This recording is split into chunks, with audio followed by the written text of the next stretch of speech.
ગુજરાતમાં પેટ્રોલ ડીઝલની અછત નથી. પેટ્રોલની અછત ન હોવાની માત્ર જે વાત છે તે અફવા માનવામાં આવી રહી છે.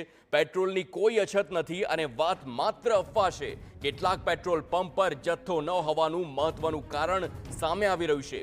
તહેવારની રજાઓના કારણે ટેન્કર નથી આવ્યા. ટેન્કર સમય પર ન આવતા કેટલાક પેટ્રોલ પંપ પર જથ્થો ખૂટ્યો છે. જથ્થો ન હોવાની વાતને યુદ્ધ સાથે કોઈ સંબંધ નથી. જથ્થો પર્યાપ્ત માત્રામાં હોવાનો તંત્રે દાવો પણ કર્યો છે. આજથી રાબેતા મુજબ ટેન્કર દ્વારા જથ્થો પહોંચાડવામાં આવશે. લોકોએ પેટ્રોલ પંપ પર લાઈનો ન લગાડવા અપીલ સ્પષ્ટ કરવામાં આવી છે.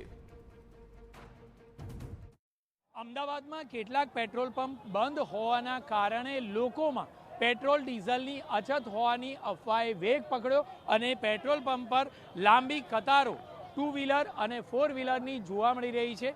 મહત્વની બાબત છે કે આખરે તમામ જે વાહન ચાલકો છે તે વાહન ચાલકો પોતાના વાહનોમાં ટાંકી ફૂલ કરાવવા માટે તેઓ ભાગતા જોવા મળી રહ્યા છે. મહત્વની બાબત છે કે આખરે લાંબી કતારો જે પ્રકારે જોવા મળી રહી છે તેને જોતા એવું લાગી રહ્યું છે કે આખરે તેમનો નંબર પેટ્રોલ ભરાવવા માટે કદાચ અડધો કલાક કે 1 કલાક સુધી મુશ્કેલીથી આવે તે પ્રકારની કતારો જોવા મળી રહી છે. બીજી તરફ લોકોમાં ડર પણ છે કે તેઓને પેટ્રોલ મળશે કે કેમ, પરંતુ TV9 પણ અપીલ કરી રહ્યું છે કે કોઈપણ પ્રકારે પેટ્રોલની અછત નથી.